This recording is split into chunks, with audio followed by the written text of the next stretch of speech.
Hi, everyone. We're waiting a few more minutes to allow people who have registered to join us. And so just a couple more minutes. Thank you for your patience.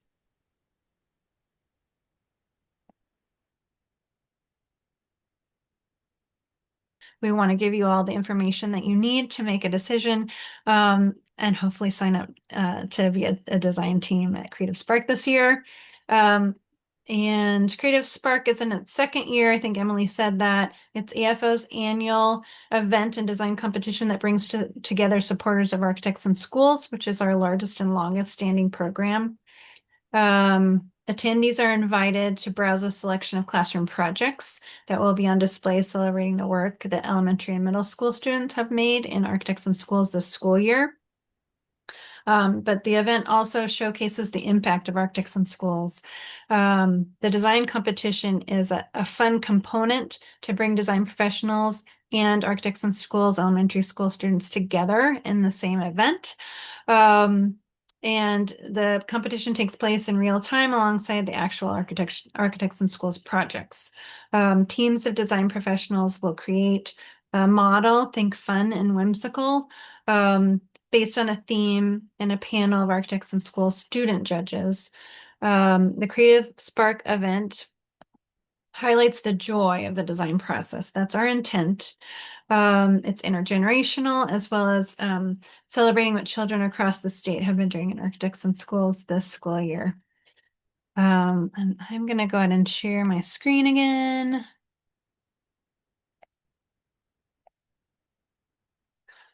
Most of you know this, but I'm going to give you a high overview of what Architects in Schools is, just in case you don't. Architects in Schools is a program run by the Architecture Foundation of Oregon, of course. It's been around for over 50 years, and it is a statewide program. One of AFO's goals is to make design accessible to all Oregonians, and Architects in Schools starts with our youngest designers and planting the seed that design is all around them. An AFO isn't just for architects, despite the name. It's for anyone who impacts the built and natural environments. So, of course, we work with engineers and contractors and urban designers and landscape architects, as well as the general public. In AIS during the school year, students get to work with design and building professionals, usually for a period of 6 weeks. And during the session, students learn design concepts that align with existing classroom curricula, often based on our curriculum guide materials. So when you see the projects on display, you'll see that math was used, science was used, sometimes language arts, definitely social studies. It's a really fun program, very hands-on, and addresses required standards in the classroom. I'm going to hand it off to Emily.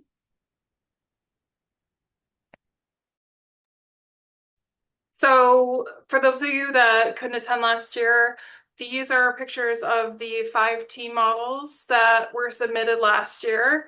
And the design prompt last year was biomorphism, which was chosen because a lot of the students in the program, they love animals, they love anything bright and colorful, and so the prompts for Creative Spark will always be appealing to the elementary school judges, the students from Architects in Schools that are going to be judging this.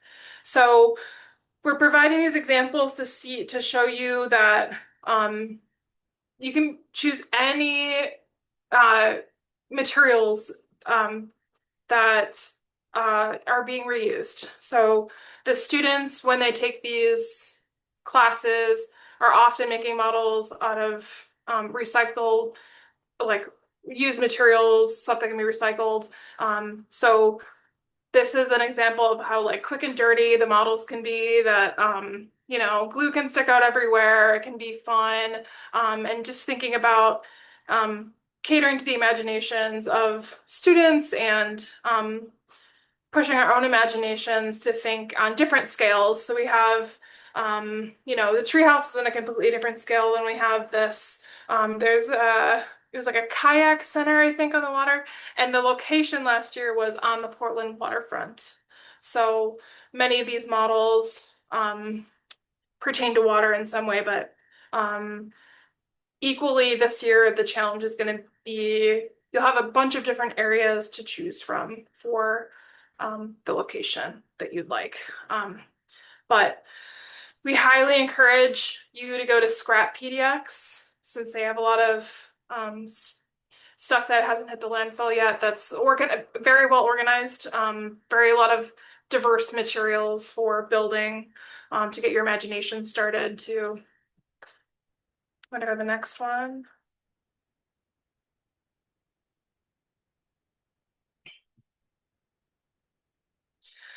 So this year's design prompt is in motion, and it's um, trying to be as broad as possible because it's situated on Mount Tabor Park. And right now, if you've ever been to Mount Tabor, there's hiking, walking, impromptu dances during the summer. There's dog walking, basketball, tennis. There's a lot of motion already happening at Mount Tabor. And so the idea is to create something fun that either facilitates more motion of what's going on, or is a fun addition to what's already happening there, including the soapbox derby, or takes physical inspiration from movement itself. So maybe you want to make your model move somehow. You know, when we ask the AIS students about movement, a lot of times they want to add like giant slides to their school. So um, anything that's fun that involves uh, movement or just um, the beauty of movement as well. So this bridge, for example, is in Copenhagen, and I think it takes a really fun uh, shape. Isn't just, a bridge that moves, but it kind of pivots on these circles and brings a lot more life to something that's just like would be technical otherwise.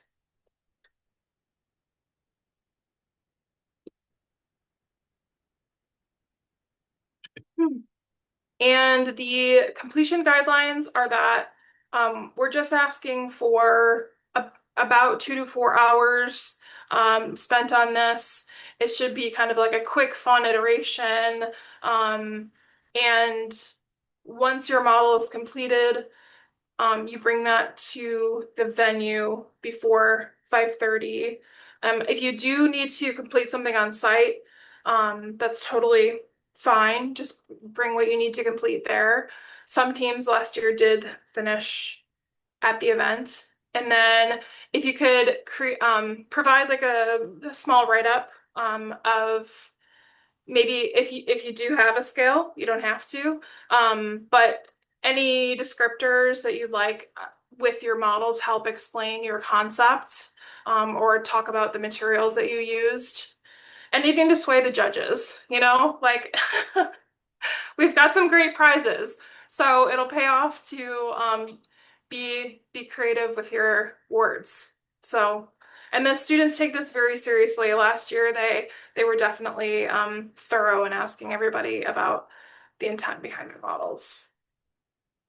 But it really is just a time to get let loose, have fun with your team, and just be creative and wild. And we're not there's no project budget. Your imagination can just go anywhere with the model.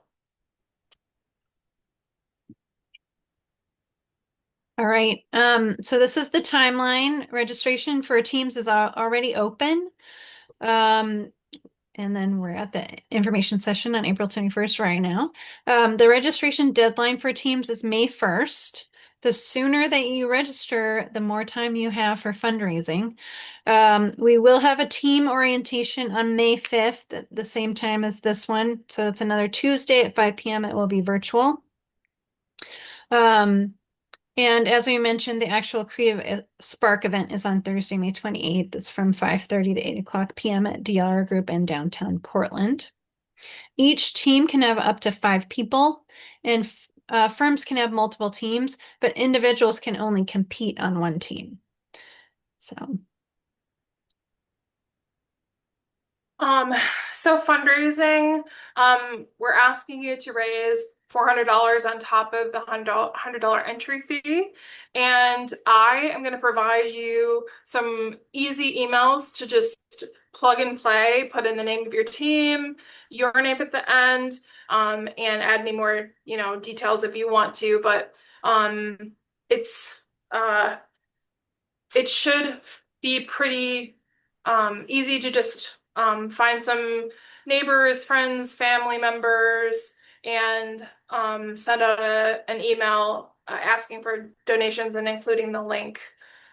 So that'll be coming for all of the teams that register. And I'm always available for tips and tricks on fundraising and asking people to um, donate to architects in schools because really it's all going towards the students. So everything we're raising goes towards architects in schools, and um, it's such a great cause. I think you know, it's a great thing to raise money for. And for every team that registers, and if you're registered, we will share this with you, but we'll have some wording that you can use that will help you explain what the event is to people. So we'll be sending that to you. Okay, this is the judging criteria. Our elementary school students will be using this during the competition. There will be fun awards for all the teams. There will also be at least one raffle that everyone can enter. That will be fantastic. Emily has been working really hard on donations for our raffle prizes, and we've had some great things come in. So it's just meant to be a really fun event.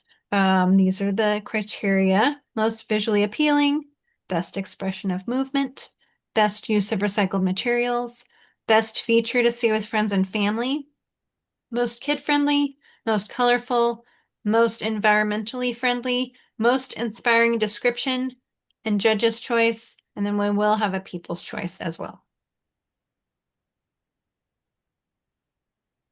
All right. Let me tell you what a joy it was to look for examples internationally for this challenge. Um, I'm extremely inspired by the examples that I've seen. Um, so, like I said before, hopefully, up in the top right hand corner, that roof is really the inspiration of movement. So something like that can qualify, will qualify. And then some of the other ones, Thomas Heatherwick's bridge is in the middle and on the bottom that curls up. Um, and the top left-hand corner is more of a landscape installation that has some classrooms inside of it, but just trying to show you the breadth of um, possibilities. In this case, if you want to use if you want to use something on the water, some of the reservoirs, go for it. There's really no rules here. There's no size requirement. Um, whatever your idea needs.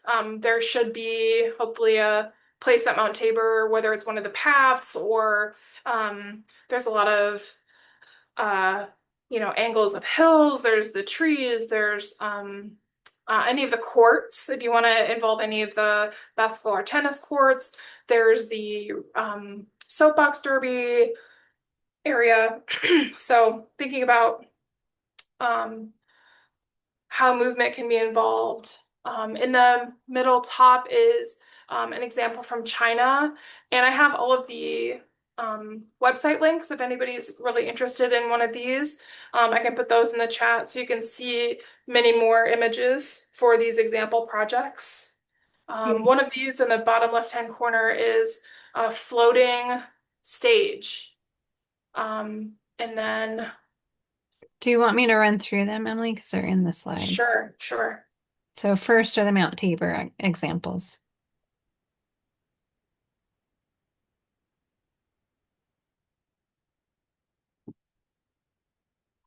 Okay. And then here is the map of the Mount Tabor trail system on the right, and then an example of one of the signs that's in the park. It's hard to show the scale of it if you haven't been there. So I suggest, checking it out in person if you can. Um, and we have a lot more images too of what the park looks like in different areas, but definitely not all the sections. So if you want to include a little guide map with your project, that's totally optional, but if it's important to tell people where that's at. So here's an example of some of the paved trails where people are cycling and running together. And I believe it's one of the quietest parks in America. Here's the amphitheater that has some, loose seating and another seating area down there. Then one of the views over the reservoirs. I can't remember which reservoir this is, if it's five, but toward looking west, so looking towards downtown Portland. And this might be the soapbox derby. I can't remember what event this is, but here's pictures of the derby itself. Historic photo, and then like a more modern photo on the right hand side. Yoga in the park. Any movement qualifies if you want to create something for that. Then just a picture of some of the stairs, the famous stairs in Mount Tabor. So here we have the roof system. And any that you've already talked about, just you can move through if you want. Sure. I'm just gonna copy and paste the links in the chat.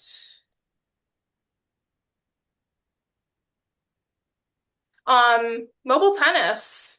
I mean, we've already got tennis on Mount Tabor. Is there something else mobile that we could take a little boat out to at the reservoir? If you're passionate about some type of sport, go for it. Here, this is so fun. It's like live pinball basically in China. I thought that was a really cool installation. And then this is that mobile bridge in Denmark and Copenhagen. So it's pedestrians and bikes only, no cars. This is a rooftop playground in Copenhagen that's also included in the links. Um, so there's a lot of, more like physical, I guess, the physical structure is inspired by movement as well as facilitating movement. And then trampolines in the sidewalk in Copenhagen. I apologize for all these examples being in Denmark, but I was over there and was really inspired. There's also an example of like a mile-long trampoline that was installed that I thought was really cool. This is a bubble pavilion. I can't remember where it's located. But I thought the idea of having a pavilion that kind of glides around on top of the reservoir was a pretty cool installation. Whether or not you use the wind or um, something, the solar panels in your design. And then this is that the floating music pavilion and um, all the spectators on this side. And then here's that landscape intervention with the classrooms.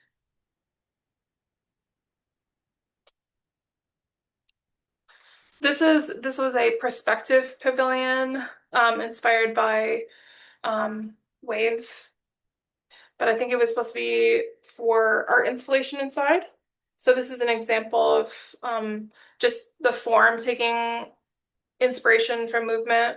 Doesn't have to be a place where movement happens, but it can, look like the attributes of movement. And then I think this is just for like part of a playground, but the idea of creating undulating um, trails involving somewhere in the park could be fun. And then all of these pieces of the wall move as they are impacted by the wind. So taking more of a physical form as well. Um, Skate park, I don't think there's any skate parks near Mount Tabor. So, whatever form you wanted to create with a skate park would be super cool. And then this is a Nike running track, and I believe when you run around it, certain parts of it glow, so it's responsive to movement. And then this just is an example of if you had something that you some type of interior space that you wanted to be have as your project, then involving possibly stairs walking over it or some type of movement on top of it would be really cool.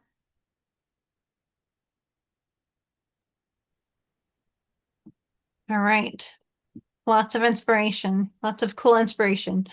This is more practical, but I wanted to make sure you all know that every team, once they're signed up and have a lead person to contact, they'll be sent step-by-step instructions to set up a really easy fundraising page in our system. So I just wanted to assure you that we are here to support you through this. It doesn't need to be hard. Emily, I don't know if you wanted to add anything about your experience last year.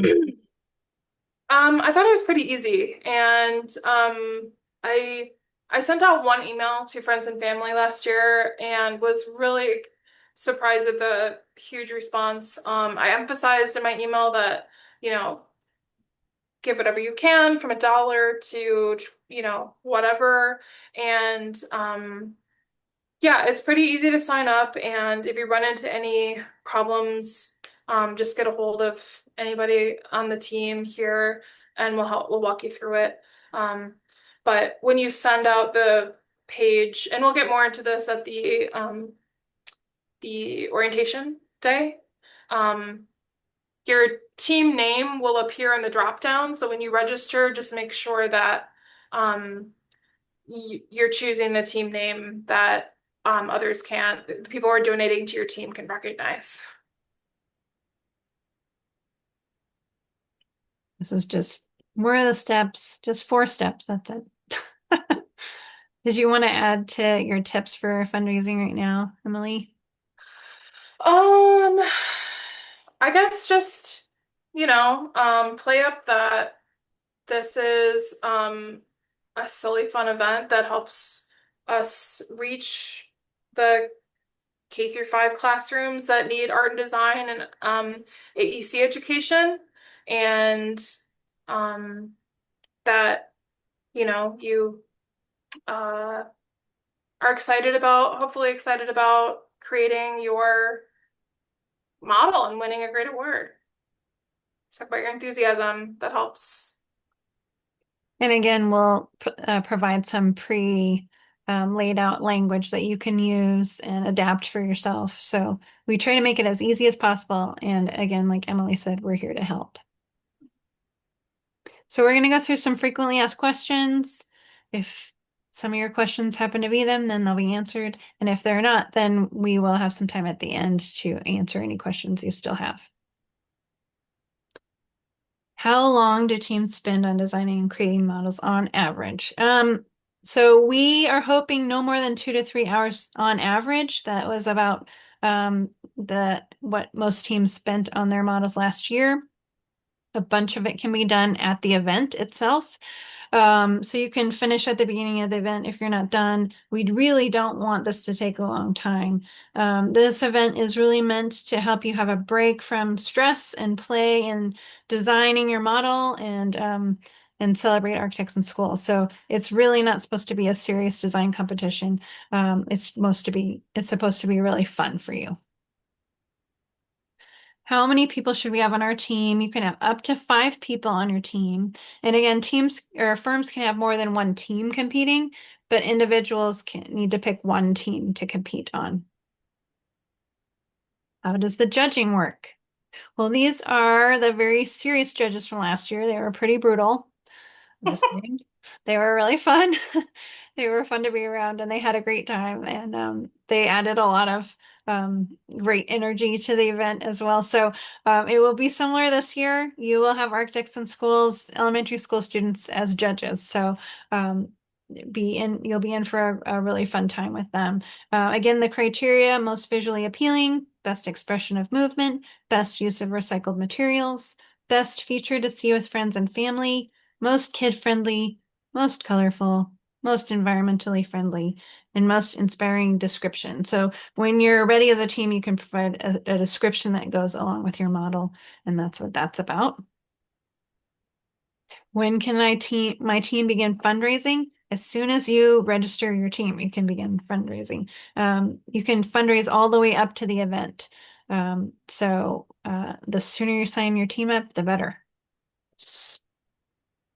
All right. I'm going to stop sharing, and Emily and I are going to take some questions, further questions.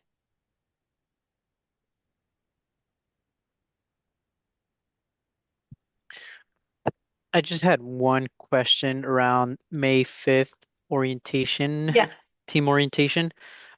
Is that required for all team members or It is is not required for all team members. okay, At least one person from one every team should attend. That's okay, what we're asking. So if the whole team can't attend May 5th, that's fine. okay. But at least one At member, least right? one member. Okay, sounds good. Good question. Thanks. Anyone else have any other questions?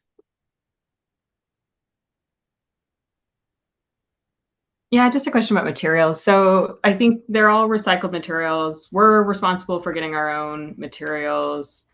Uh, and then are there any size constraints or There aren't.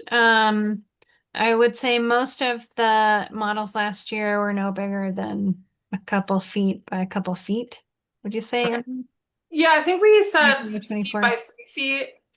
It's And that a it needs to big stand on its thing. own. So we Yeah. can't, DLR group can't have like cables suspended or and if you need electricity for your model to either bring a battery pack or an extension cord, and then we can try to hook that up. Um, but yeah, 3 feet by 3 feet, and then as tall as you want to go is totally fine. But I think most of them were probably Smaller two than or that. 2 feet Yeah. or 2 feet by 3 feet. But yeah, there's no minimum or max technically maximum size, but um And we had projects last year, models that one firm used a shower curtain that somebody didn't want anymore on their team.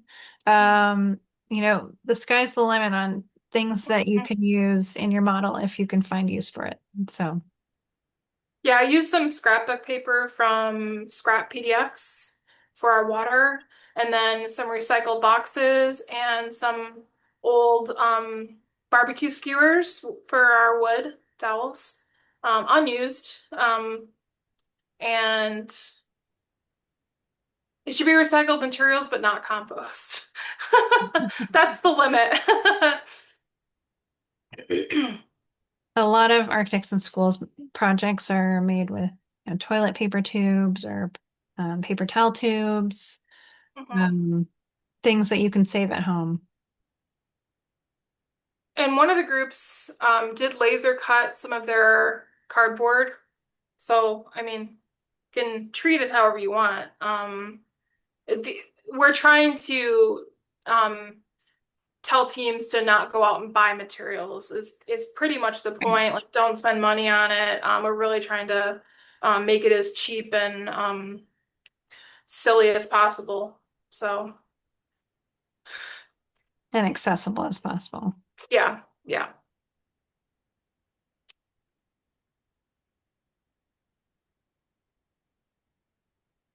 Anyone have any other questions? I'll also say it doesn't have to be like if all of your team members have a fun idea that they want to throw in and it ends up just being kind of like a fruit salad of a design, totally fine. Like kids think like that all the time. Like their own models are 800 different ideas kind of jammed together. And um it's just supposed to be fun, and it'll work itself out if there's no overarching theme, to your model. Just think about what kids will like. Yeah, yeah. I think it helps too to connect to that, to get to that part in your brain where um something silly that you've always wanted to design since you were a kid that you thought would be awesome is on the table. So